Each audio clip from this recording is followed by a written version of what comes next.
नमस्कार बच्चों, मैं अमरनाथ झा आपके समक्ष कक्षा 10वीं का गणित का वर्कशीट संख्या 42 लेकर के उपस्थित हुआ। दिनांक 8 नवंबर 2021 का है। हमारा आज का टॉपिक है पुनरावृत्ति, बहुपद का पुनरावृत्ति। अब बहुपद किसे कहते हैं, ये बहुत इंपॉर्टेंट है। अभी जो हम एमसीक्यू की तैयारी कर रहे हैं, यानी आगामी जो टर्म 1 का बोर्ड एग्जाम है उसकी तैयारी कर रहे हैं, तो उसके लिए बहुत ही इम्पोर्टेंट चैप्टर भी है और वर्कशीट भी है। अब हम देखें, कहता है किसी बहुपद के शून्य एक्स।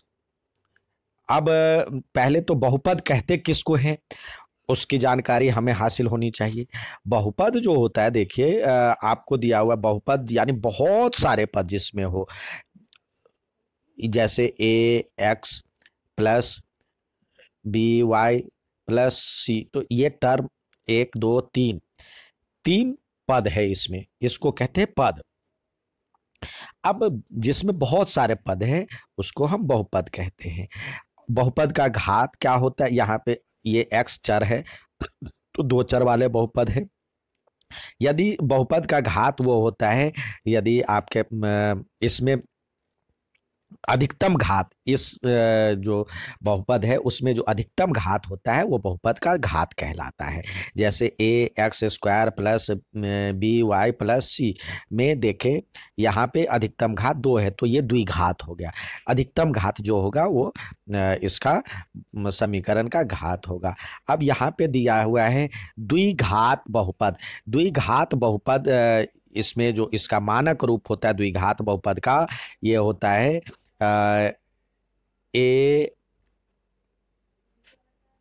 होता है द्विघात बहुपद का जो मानक रूप होता है A X square plus B X plus सी। तो बहुपद में देखिए, और समीकरण में अंतर यही है, यदि बराबर लग गया तो समीकरण बन जाता है और बराबर नहीं लगा तो ये बहुपद ही रहता है। तो A X square plus B X plus सी तो द्विघात बहुपद हो गए।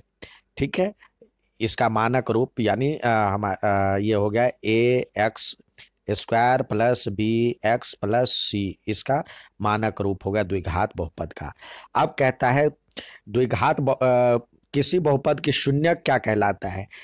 किसी द्विघात किसी भी बहुपद में x का मान रखने पर पूरे समीकरण का मान यदि 0 हो जाता है तो वो बहुपद का शून्य कहलाता है। इसमें x के बदले क्या रखा जाए जो कि इस पूरे समीकरण का मान 0 हो जाए तो वो बहुपद का शून्य कहलाएगा।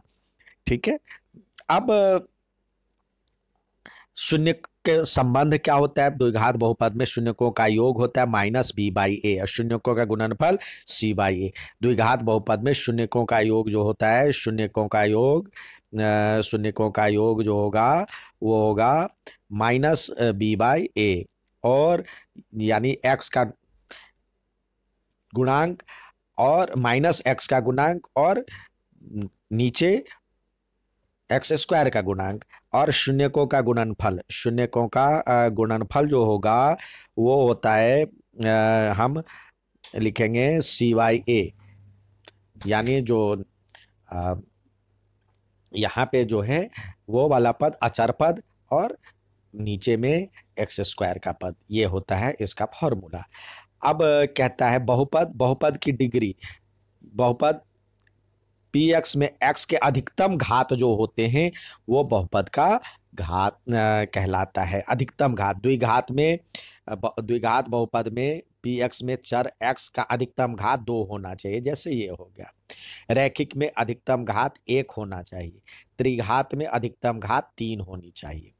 ठीक है, जिसमें घात अधिकतम घात यानी पावर में 3 रखा हो, ए एक्स 3 प्लस बी, इस तरह से कुछ भी हो सकता है, यानी अधिकतम घात 3 होना चाहिए। अधिकतम घात 1 होता है तो उसको रैखिक बहुपद, अधिकतम घात 2 होता है तो द्विघात बहुपद। अब सामान्य सूत्र कहता है सरल वक्र जो होता है इस तरह से वक्र सरल वक्र कहलाता है। कहता है द्विघात बहुपद सामान्य रूप से इसका जो साधारण रूप होता है, सामान्य रूप general form A X square plus B X plus C, P X बराबर में जहां एक्स 0 नहीं हो और ए भी जीरो नहीं हो, A is not equal to zero होना चाहिए, क्योंकि एक्स की नहीं, यहाँ पे ए होना चाहिए, a is not equal to zero. यदि ए जीरो हो जाएगा तो द्विघात तो रहेगा ही नहीं, क्योंकि ये वाला पद जीरो हो जाएगा, बचेगा बी एक्स प्लस सी। तो यानी a is not equal to zero हो। इसका जो ग्राफ पे होता है, ग्राफ पे इस तरह से वक्र होता है, यानी परवलय होता है, परवलयाकार होता है, यानी इस तरह का होता है या इस तरह का होता है, परवलय होता है। ठीक है, क्योंकि वो एक्स एक्सिस को दो जगह पे काटता है। ठीक है, इस तरह से काटते हैं तो परवलयाकार होता है। परवलय पी एक्स को प्रदर्शित करने वाले एक्स निर्देशांक द्विघात बहुपद के शून्यक होते हैं, दो जगह पे इसको काटता है। अब द्विघात बहुपद का फॉर्म सूत्र होता है के एक्स स्क्वायर प्लस के शून्यकों का योग एक्स प्लस शून्यकों का गुणनफल, यानी समीकरण होता है। यहाँ पे जो सवाल दिया है ये थोड़ा सा गलत दिया हुआ है। द्विघात बहुपद के जो सूत्र होते हैं वो होते हैं के एक्स स्क्वायर प्लस या माइनस के, यदि कॉमन लेना चाहते हैं, और अल्फा प्लस बीटा, शून्यकों का योग एक्स और प्लस शून्यकों का गुणनफल, यानी के अल्फा बीटा। यानी के कॉमन ले लेते हैं तो ये होता है x square minus alpha plus beta x और प्लस अल्फा बीटा। ये फॉर्मूला होता है, यहाँ पे माइनस होना चाहिए। ठीक है, जहाँ के एक स्थिरांक है, और अल्फा प्लस बीटा बराबर होता है माइनस बी बाई ए, और अल्फा इंटू बीटा बराबर होता है सी बाई ए। ठीक है, तो अब हम आगे चलते हैं सवाल की तरफ। ये दिया हुआ है द्विघात बहुपद के शून्यकों की संख्या। द्विघात जितने बहुपद होते हैं, जितने घात होते हैं, तो अधिकतम शून्यकों की संख्या 2 होती है, उससे कम नहीं होता है।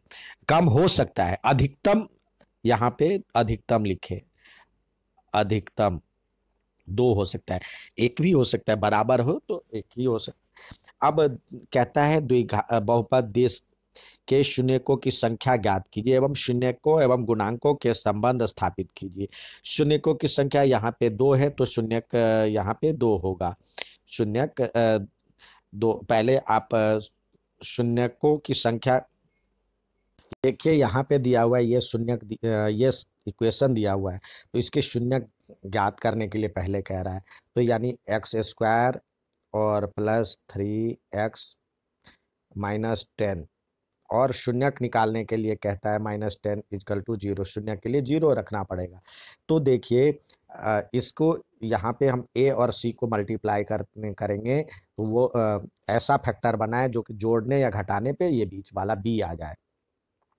तो हम इसको गुना करेंगे तो 10 होता है, यहाँ पे हम जब कहते हैं तो ये 10 आता है, और 10 को यदि हम गुणा करेंगे, फैक्टर करेंगे, तो 1 10 आएगा, 2 और 5 आएगा। तो यानी किसको जोड़ने या घटाने पे 3 आ रहा है, तो ये यहाँ पे लिखे एक्स स्क्वायर और प्लस 5x माइनस 2x, तभी तो 3 आएगा, 3x और माइनस 10 इजकल टू 0। तो इसमें से क्या कॉमन, x कॉमन, तो ये बचेगा x प्लस 5। इसमें से क्या कॉमन, 2 माइनस 2 कॉमन, तो ये बचेगा x प्लस 5। x प्लस 5 दोनों में आ गया तो ये x प्लस 5 कॉमन, और इधर से बचा x, इधर से बचा माइनस 2 इजकल टू 0। अब या तो ये 0 होगा या ये 0 होगा, तभी 0 होगा। जब ये 0 होगा तो x प्लस 5 इजकल टू 0 और x माइनस 2 इजकल टू 0। तो जब ये 0 होगा तो x इजकल टू माइनस 5 और x इजकल टू 2। तो ये 2 आ गया, माइनस 5 और 2।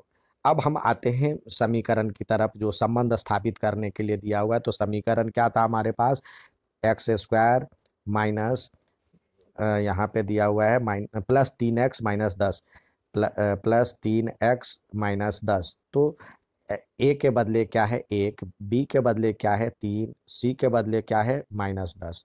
अब शून्यकों का योग निकालते हैं। शून्यकों का योग क्या हो जाएगा, हमारे पास आ गया जो माइनस 5 और 2, माइनस 5 और 2, तो हम करते हैं, क्या आएगा, -5 और +2, ठीक है। तो ये आ गया -3। तो हम और चलिए यहाँ से ऐसे भी कर सकते हैं, शून्यकों का योग बराबर में -b/a भी होता है। चलिए, तो शून्यकों का योग करें तो ये हो जाएगा 5, इधर हम करेंगे -5 + 2, और इधर करेंगे तो ये -b यानी -3/1, तो ये भी -3 बराबर में -3, यानी ये प्रूफ हो गया, तो यानी ये सही है। और शून्यकों का गुणनफल यदि करते हैं तो क्या होता है,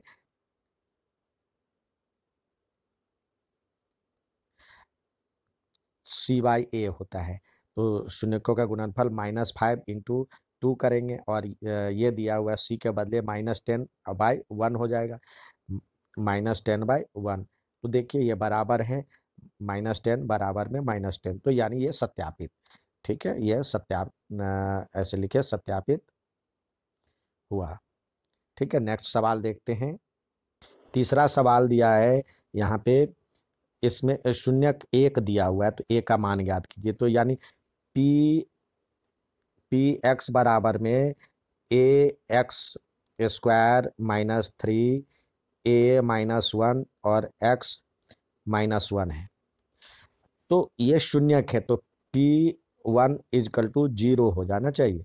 तो इसमें x के बदले 1 रखिए, तो ये हो जाएगा a × 1 का स्क्वायर -3a में से 1 गया और × 1 -1 = 0, तो ये हो जाएगा a -3a, और ये माइनस माइनस प्लस हो जाएगा, +3 और -1 = 0।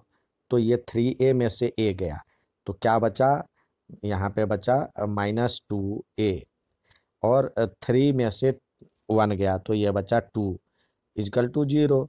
तो सॉल्व करेंगे तो ये हो जाएगा 2a = 2, तो a = 2/2 यानी 1 हो जाएगा इसका सही आंसर। नेक्स्ट सवाल देखते हैं। नेक्स्ट सवाल है, द्विघात बहुपद ज्ञात कीजिए जिसके शून्यकों का योग और गुणनफल दिया हुआ है। तो फॉर्मूला हमारे पास है x² के, यहाँ पे लगा ले kx² प्लस शून्यकों का योग, सॉरी माइनस शून्यकों का योग, शून्यकों का योग x प्लस शून्यकों का गुणनफल, शून्यकों का गुणनफल।